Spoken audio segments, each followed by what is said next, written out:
नमस्कार, मैं प्रतीक कुमार योगेश चंद्र भट्ट देवज्ञ भूषण ज्योतिष कार्यालय से।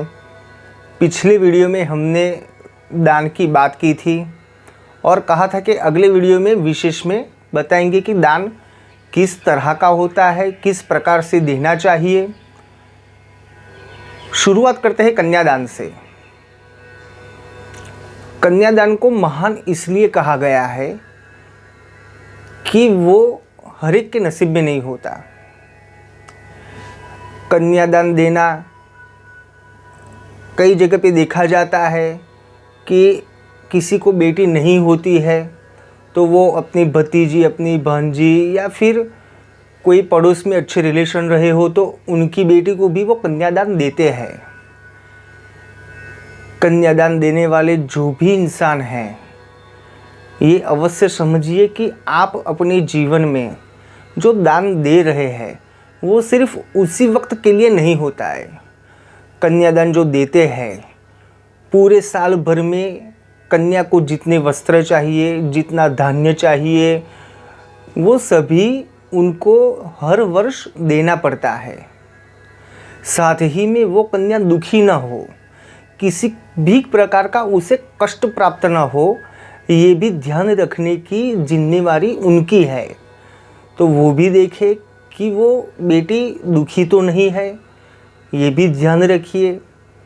अगर ये आप नहीं करते हैं तो आप जो दान करते हैं, कन्यादान का जो आप श्रेय लेना चाहते हैं, मगर आप उसमें कोई ना कोई तरह से नेगेटिव फल प्राप्त कर सकते हैं। नकारात्मक शक्ति आपको परेशान कर सकती है।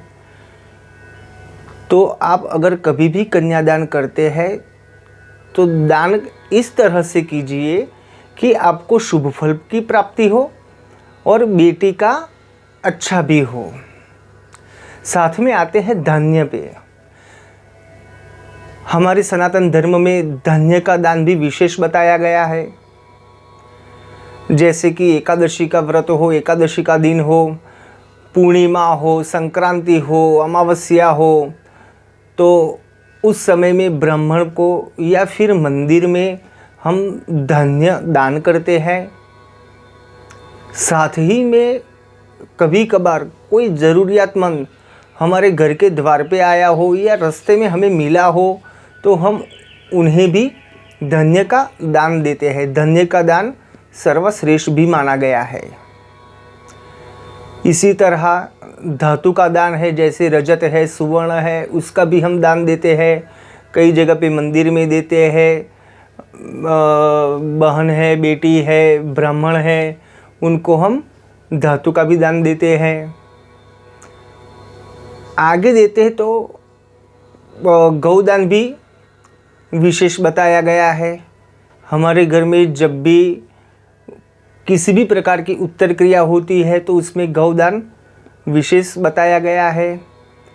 पहले के ज़माने में गौदान में गाय ही देते थे, मगर गाय को हर साल खाने के लिए जो धान्य चाहिए वो, गाय के वस्त्र, गाय को रजत से और सुवर्ण से सजा के उनको देते थे, जिसे भी दान में देते थे। और गाय बीमार ना हो उसका ख्याल भी वो रखते थे। यह दान देने वाले और लेने वाले दोनों की जिम्मेवारी में आता है कि गाय को परेशानी न हो, कोई दुख न हो और वो स्वस्थ रहे। तो गौदान पहले इस तरह से दिया जाता था, मगर अभी चांदी की गौदान किया जाता है। तो गौदान भी श्रेष्ठ माना गया है। साथ में आगे विशेष में देखें तो मुद्रण दान है। हमारे घर जैसे कोई अतिथि आता है या फिर हम मंदिर में जाते हैं, हमारे घर ब्राह्मण आते हैं, उनको भी हम दक्षिणा अर्पण करते हैं। हमारे घर बहन, भांजा, भांजी आते हैं तो भी हम दक्षिणा प्रदान करते हैं। तो इस तरह से सामान्यतः बहन, भांजा, भांजी, ब्राह्मण और भगवान, पांचों को आप जो भी दक्षिणा प्रदान करते हैं, पीछे शून्य नहीं आना चाहिए। सामान्यतः 11 रुपये, 21 रुपये, 51 रुपये, 101 रुपये, 501, 1001, इस तरह से पीछे शून्य नहीं होना चाहिए। एक का महत्व विशेष है। और अंत में देखते हैं रक्तदान। रक्तदान महादान कहा जाता है, जिससे कई लोगों की आयु बढ़ती है, स्वास्थ्य में उपयोगी होता है। मगर वो दान भी उसी तरह से करना चाहिए, क्योंकि कई रक्त ऐसे होते हैं जो सामान्यतः प्राप्त हो जाते हैं, और कई रक्त ऐसे होते हैं कि जो प्राप्त करना बहुत कठिन होता है। जिनका रक्त बहुत कठिनाई से मिलता है, ऐसा होता है, उन लोगों को ब्लड बैंक में जाके अपना नंबर रजिस्टर करवाना चाहिए। जब भी ज़रूरत हो तब रक्तदान करना चाहिए। बिना वजह के कैंप में रक्तदान करने से उनका रक्त जो है वो व्यर्थ भी कभी कभी जाता है, तो ऐसा न हो। और योग्यता के अनुसार आप रक्त दे सके, ज़रूरतमंद को रक्त दे सके और उसका उपयोग हो, इस तरह से रक्तदान भी करते रहे। अगले वीडियो में मिलेंगे कुछ नया ज्ञान के साथ।